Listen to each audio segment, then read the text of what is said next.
देखिए, OTT platform पे boom आया है और उस बूम के चलते बहुत सारी सीरीज रिलीज हो रही हैं, उनके ट्रेलर्स हम देख रहे हैं। लेकिन एक टीजर जिसने सबका अटेंशन जो है वो ग्रैब कर लिया है, वो है शिक्षा मंडल। चाहे आप स्टोरी लाइन की बात कर ले जो काफी ग्रिपिंग लग रही है, बैकग्राउंड स्कोर की बात कर ले, या फिर प्रेजेंस जो कि कमाल के एक्टर्स की हमें देखने के लिए मिल रही है, this series has it all. And today, Punjab Kesari Navodaya Times में हमारे साथ है the man who has brought it all together, the anchor of the ship, the director Syed Ahmad Afzal. तो इनसे हम ढेर सारी बातें सीरीज के बारे में, इनके एक्टर्स के बारे में, उनकी परफॉर्मेंसेस के बारे में करेंगे। बट सबसे पहले अफजल, बहुत बहुत स्वागत है आपका हमारे प्लेटफॉर्म पे।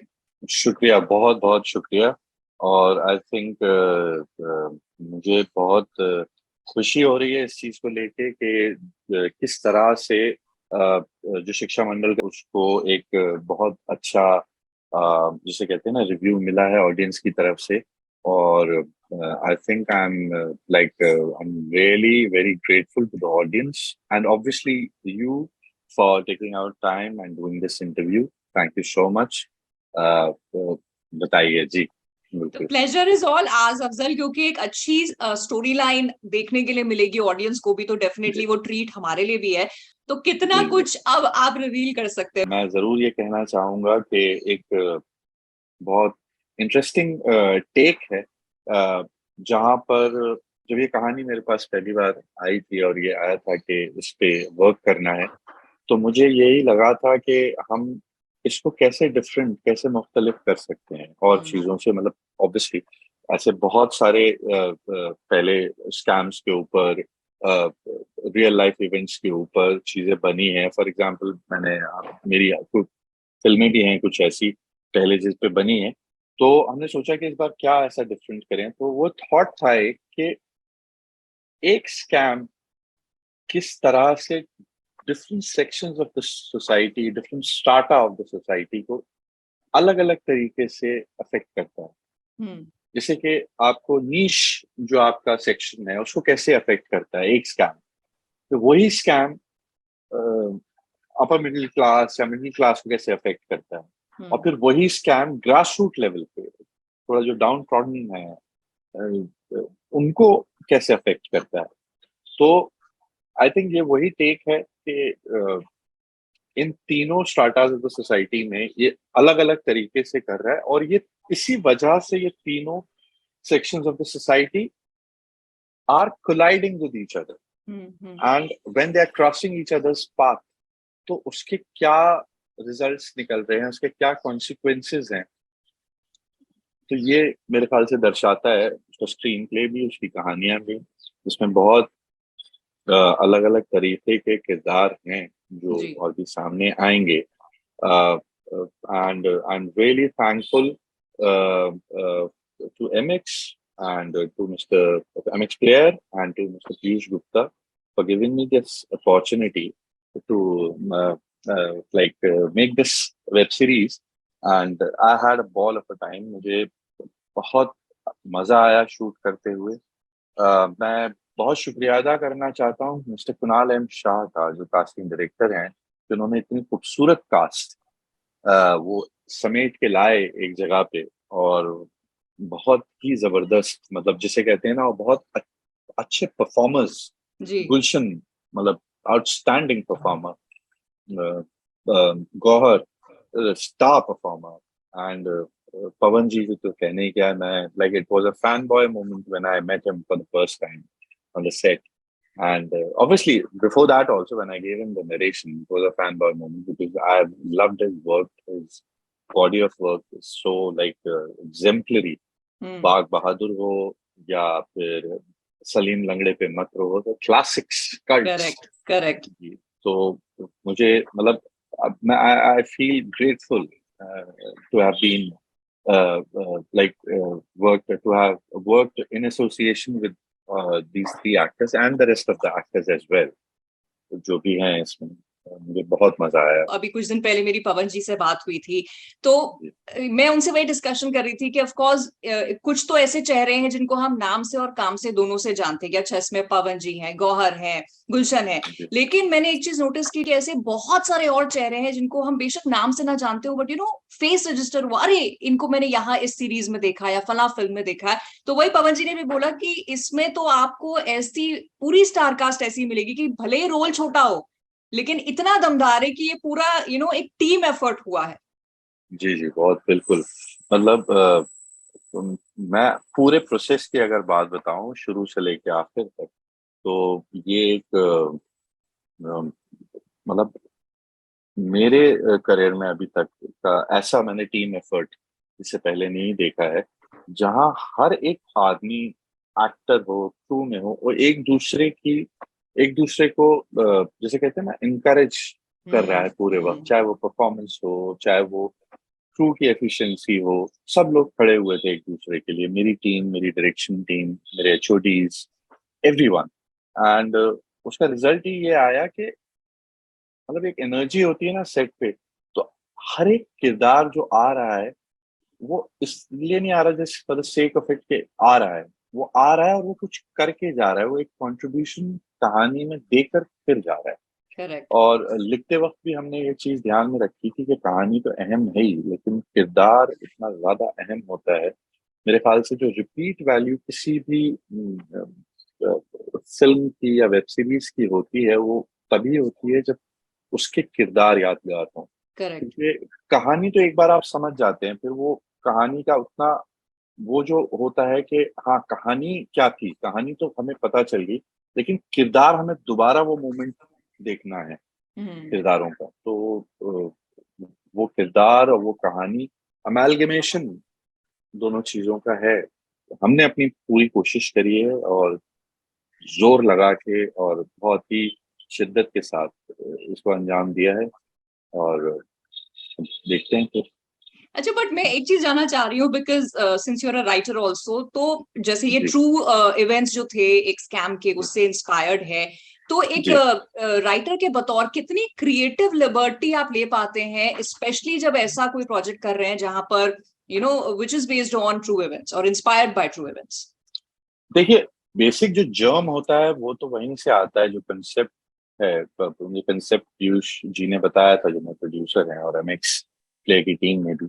जी। तो लेकिन उसको फिर उसकी तह तक जाना होता है, और वो सिर्फ एक तरीके से हो सकता है जहाँ आप एक ऑनेस्ट रिसर्च करें। अनबायस्ड एक रिसर्च होती है जहाँ पे आप उसकी तह तक जाते हैं कि ये क्यों हुआ ऐसा, इसकी वजह क्या थी, इसके रूट्स क्या थे, फिर इसने कैसे उस वर्ल्ड को अफेक्ट करा।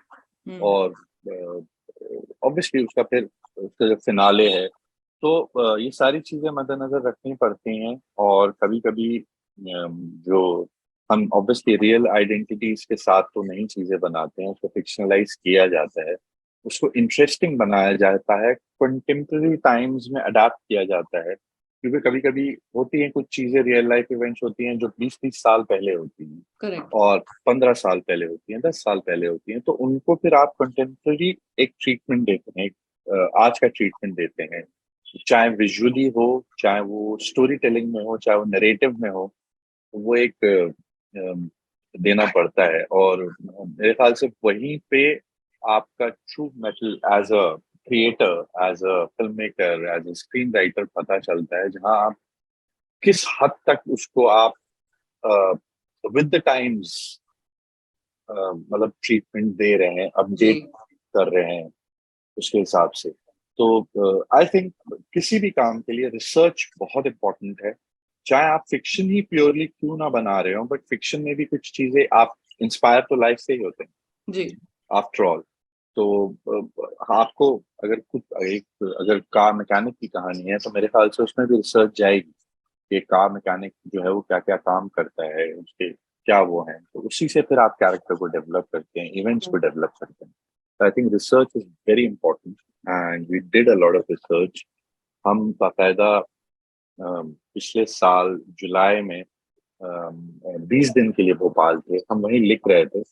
एक रिजॉर्ट था जंगलों के बीच, ओके। जहाँ हम बैठ के इसको लिख रहे थे, और उस जंगल में लेपर्ड्स थे, वाइल्ड बोर्स थी, क्या क्या चीजें थी उस रिजॉर्ट में। वो मतलब ऐसा था कि हमें बाद में पता चलता था कि जो केयर टेकर था वो हमें बाहर से बंद करके जाता था।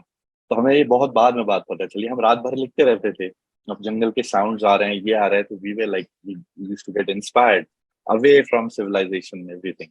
बाद में हमें पता चला कि वो जो है हमें सिक्योरिटी रीजन से बंद करके जाते हैं। तो हमने फिर बाद में कहा कि भाई एक दरवाजा हमारे अंदर दे दो, कहीं कुछ ऐसा हो जाए तो हम भागने के भाग तो काम आएगा। आएगा। तो हम तो हमने वो चीज करी, फिर उन्होंने एक दरवाजा हमें दिया कि चलिए लॉक आप अंदर से लगा लीजिएगा। फ्रंट डोर का लॉक वो खुद लगा के जाते थे। तो ये सारी चीजें हुई, फिर हमने भोपाल ट्रैवल भी करा, तो लोकेशंस भी देखी, और रिसर्च भी हुई काफी सारी। और उसके बाद न्यूज़पेपर से कितनी आई, बिकॉज अभी रिसेंटली अगर आप देखेंगे तो बहुत सारे जगहों पे, जैसे बंगाल हुआ, वहां पे था, कश्मीर में कहीं पे ऐसी चीजें पाई गई थी। तो वो सारी क्लिपिंग्स वो हम्म। भी बहुत काम आई, न्यूज क्लिपिंग्स बहुत काम आई।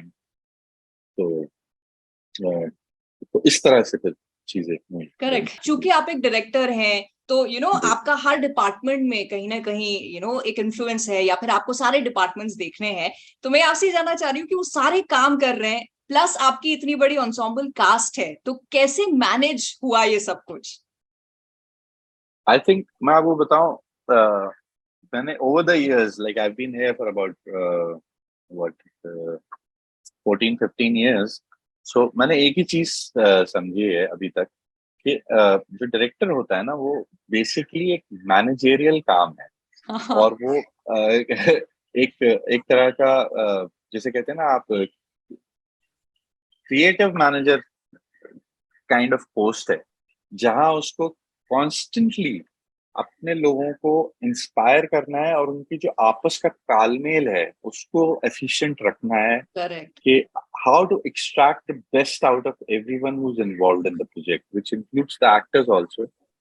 I treat my actors like I pamper them a lot, because मुझे मालूम है कि deep down actors are somewhere children only।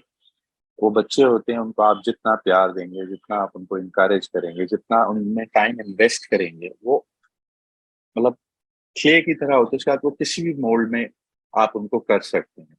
तो उनको थोड़ा लाड चाहिए, थोड़ा प्यार चाहिए, थोड़ा सा इनकरेजमेंट चाहिए, और थोड़ा फेथ आपको दिखाना पड़ता है, और फिर उनको छोड़ दे, बिकॉज दे आर प्रोफेशनल्स। हम्म। आप उनको कुछ सिखा नहीं रहे, वो सब सीखे हुए हैं, वो बहुत बेहतरीन एक्टर्स हैं, एक्सपीरियंस्ड हैं, गौहर, गुलशन, पवन जी, लाइक आउटस्टैंडिंग एक्टर्स। उसके साथ साथ मेरी बाकी कास्ट में बहुत सारे इंडिया के one of the most premier acting school से आए हुए बच्चे थे। तो उनको भी मुझे कुछ एक्टिंग ऐसे बताने की जरूरत नहीं पड़ रही थी। मैंने उनको ब्रीफिंग कैरेक्टर के बारे में दी थी, उस पर बहुत गहन हुआ था, डिस्कशन हुआ था, उसकी लेयरिंग पे डिस्कशन हुआ था। तो वो अपने इनपुट्स लेके आते थे, और मैंने सबसे कहा था कि भाई ये कैरेक्टर है, ये ब्रीफ है, अब इसकी 2 पेज की या 4 पेज की बैक स्टोरी आप लिख के लाएं, और आप मुझे बताएं कि वाह। ये कहाँ से आता है, ये कैरेक्टर कहाँ से आ रहा है। तो वो आते थे और बताते थे, और मैं उनको फ्री छोड़ दिया था ना, तो उनकी इमेजिनेशन पूरी रन करती थी, और उसकी बेसिस पे वो बिल्डिंग ब्लॉक्स थे जिसपे हमने कैरेक्टर्स खड़े किए। हम्म। तो वो सब अपनी जो भी उन्होंने देखा था अपने सामने, अपने कुछ कैरेक्टर को, मेमोरी, एक्सपीरियंस, वो सारा लेके आते थे, लिख के इतने इतने चिट्ठे। मैंने कहा था स्क्रिप्ट मैं अलग लिख रहा हूँ, पढ़ रहा हूँ, ये भी पढ़ना पड़ेगा। मैंने कुल्हाड़ा मारा है अपने पाँव पे। एक साहब तो थे, वो तो 10 पेज का लिख के लाए थे। मैंने कहा अच्छा। ठीक है चाहिए, लेकिन पढ़ा, उससे बहुत फायदा हुआ, बहुत फायदा हुआ कि आप बैक स्टोरी पता चली। और जब आप नए फ्रेशर्स एक्टर्स को लेते हैं, तो आपके दिल में कहीं ना कहीं ये बात होती है, जबकि वो बहुत अच्छे एक्टर्स हैं, कि यार ये मतलब कास्ट अच्छी हुई है, क्या हुई है।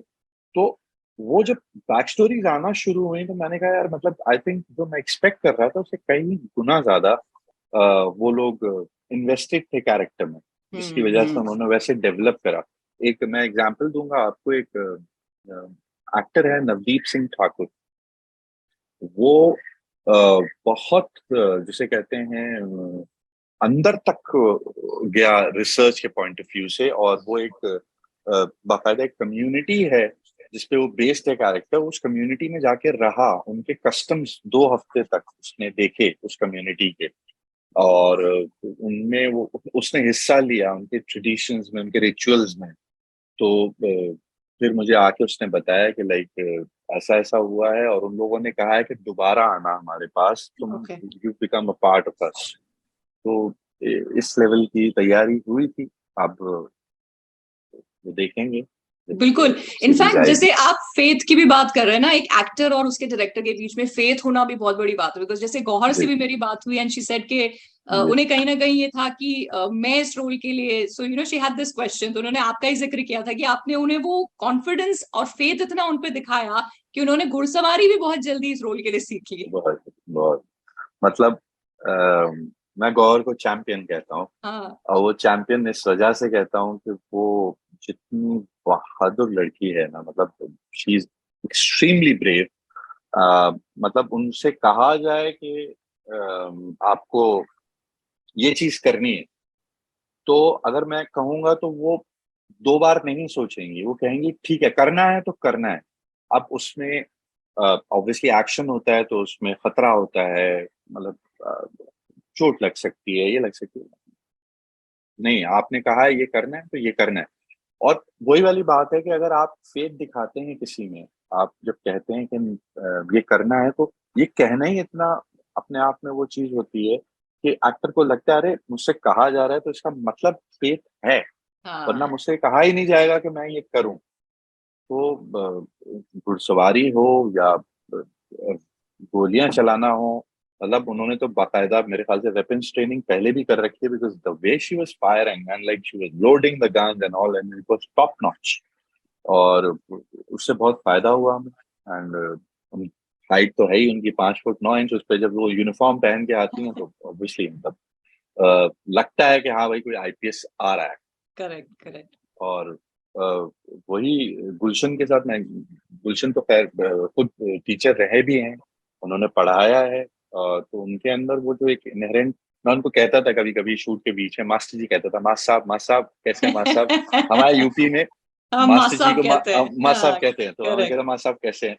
तो वो एक अलग का, वो बार बार जो चीजें हो रही थी ना गुलशन और मेरे बीच में भी, तो वो भी एक तरह का होता है ना कि आप अगर उस कैरेक्टर के हिसाब से किसी एक्टर को एक्नॉलेज करने लगे तो वो अंदर फीलिंग आने लगती है। करेक्ट। वो फीलिंग आने लगती है कि हाँ भाई मैं हूँ, मतलब ऑब्वियसली उनका अपना खुद का एक्सपीरियंस है, बड़े आउटस्टैंडिंग एक्टर ही इज। मतलब आई थिंक गुलशन की जो सबसे खूबसूरत बात है वो ये है कि वो सीन को मैप कर लेते हैं अपने दिमाग में, like even before like he shoots it, he maps the emotional graph of the scene and he's so impeccable with it. I don't know, मतलब मैंने इससे पहले शायद एक बार कहा था उनसे इस बारे में, बट मतलब वो जो उसके ग्राफ होता है कि बिगनिंग मिडिल और एंड, ये बहुत ही रेयर क्वालिटी होती है एक्टर में।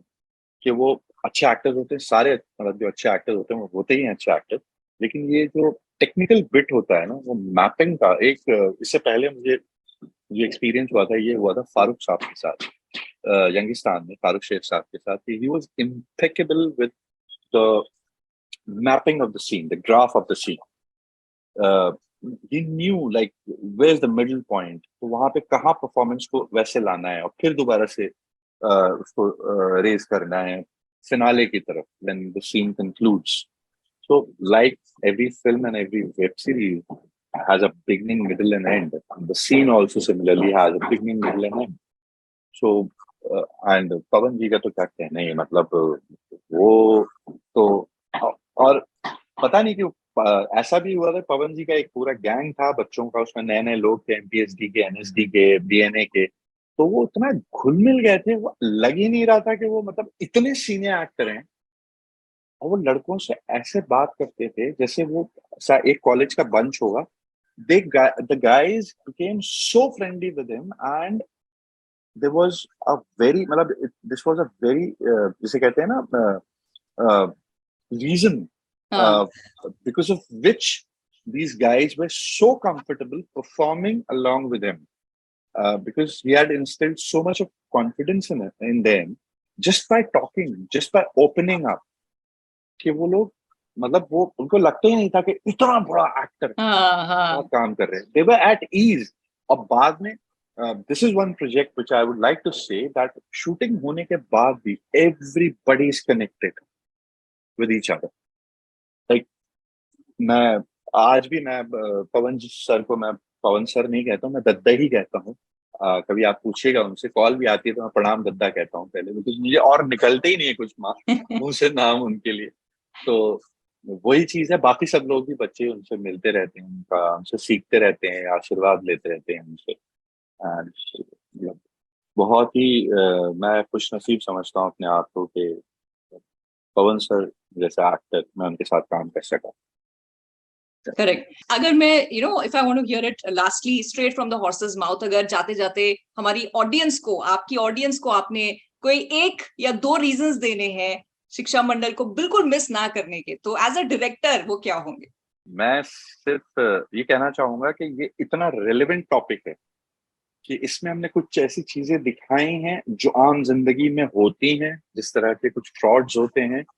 तो ये देखना बहुत जरूरी है, शायद इससे एक सेंस ऑफ अवेयरनेस, ऑलरेडी हमें पता है, बच्चों को भी पता होगा कि ऐसा होता है, बट होता है ना कि वही चीज अगर आप जब देखने लगे सामने करेक्ट। तो एक सेंस ऑफ अवेयरनेस आ जाती है कि हाँ, like your guards are on, कि अगर ऐसी कोई चीज हो रही है आपसे तो you become aware of it, और यू आर अलार्म्ड, थोड़ा सा आप अलर्ट हो जाओगे कि हाँ यहाँ पे कुछ फाउल प्ले लग रहा है, कुछ गड़बड़ी लग रही है। तो दिस इज आई थिंक कोई भी फिल्म, कोई भी कंटेंट जो इंस्पायर्ड है रियल लाइफ से, ऐसी सिचुएशन से जहाँ पे कोई स्कैम हो रहा है या कोई ऐसे इवेंट हो रहा है, तो उससे सीखने को मिलता है। तो मेरे ख्याल से एक बहुत इम्पोर्टेंट वजह है ये कि जिससे सीखने को मिलेगा, हम उस चीज को हाईलाइट कर रहे हैं। And apart from that I would like to say that जो इंफॉर्मेशन है वो तो है ही, but for the story of it I think we've tried our level best, but let's see how the audience responds to it. The storytelling, we've tried our level best to make something different, at the same time very contemporary, very commercial, realistic, all these things coming together, and rest is up to the audience. Wishing you all the luck and Thank thank you. you so much Thank, for this thank, interview. thank you so much for your time.